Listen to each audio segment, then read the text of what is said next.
आज का पाठ महान दार्शनिक एवं चिंतक रूसो पर आधारित है।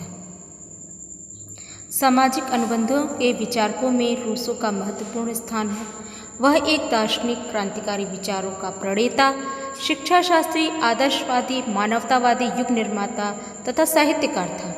उसने परंपरागत प्राचीन शासन के संपूर्ण ढांचे को तोड़कर नई लोकतांत्रिक व्यवस्था का मार्ग प्रशस्त किया। रूसो का विचार था कि मनुष्य स्वतंत्र पैदा होता है और सर्वत्र वह जंजीरों में जकड़ा रहता है।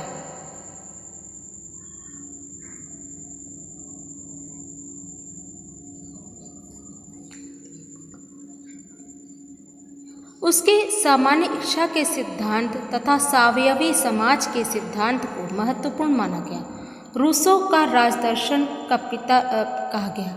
जीन जैक्स रूसो का जन्म 1712 ईस्वी में जिनेवा में हुआ था। माता पिता के स्नेह से परिस्थितिवश वंचित होने के कारण वह कम आयु में ही अनैतिकता की राह पर चल पड़ा था।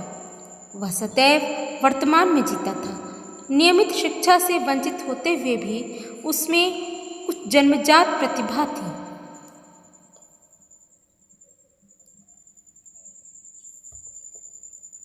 रूसो को परंपराओं से कोई लगाव नहीं था। उसने प्रकृति और व्यक्ति की नैसर्गिक अच्छाइयों की प्रशंसा की।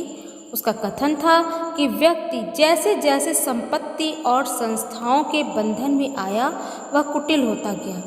मनुष्य को उसके नैसर्गिक विकास का अवसर मिलना चाहिए। रूसो की कृति एमिले और सोशल कॉन्ट्रैक्ट इन्हीं विचारों पर जोर दिया गया।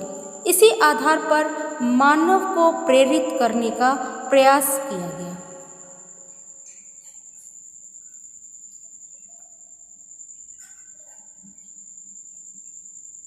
रूसो ने परंपरागत समझौते में परिवर्तन करने की अनिवार्यता व्यक्त की। उसके विचार से लोकेच्छा सार्वभौम होती है, परंतु ऐसा होता नहीं है, क्योंकि व्यक्ति स्वतंत्र पैदा होता है परंतु प्रत्येक जगह वह बंधनग्रस्त रहता है। इन बंधनों से मुक्ति का मार्ग भी उसने बताया। उसने प्रकृति प्रेम और नवीन समझौते की अपील की है। रूसो के विचार ऐतिहासिक तथ्यों पर नहीं बल्कि कल्पना पर आधारित थे।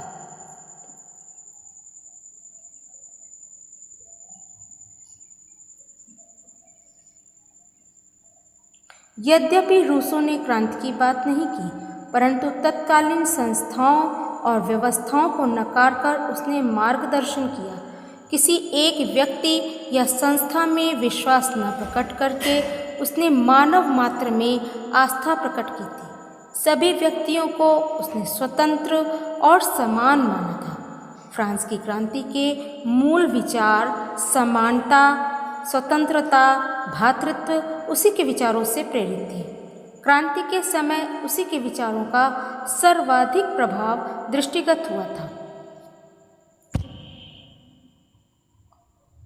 इस प्रकार रूसो ने राज्य के दैवी सिद्धांत को अस्वीकार करते हुए अभिव्यक्त किया कि राज्य का जन्म किसी समझौते से होता है। क्रांति पर रूसो का स्पष्ट प्रभाव पड़ा, परंतु वह प्रभाव प्रेरणा की सीमा तक ही था।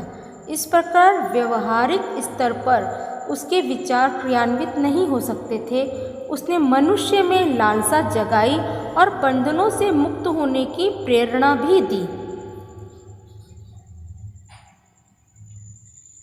इसी के साथ आज का पाठ समाप्त।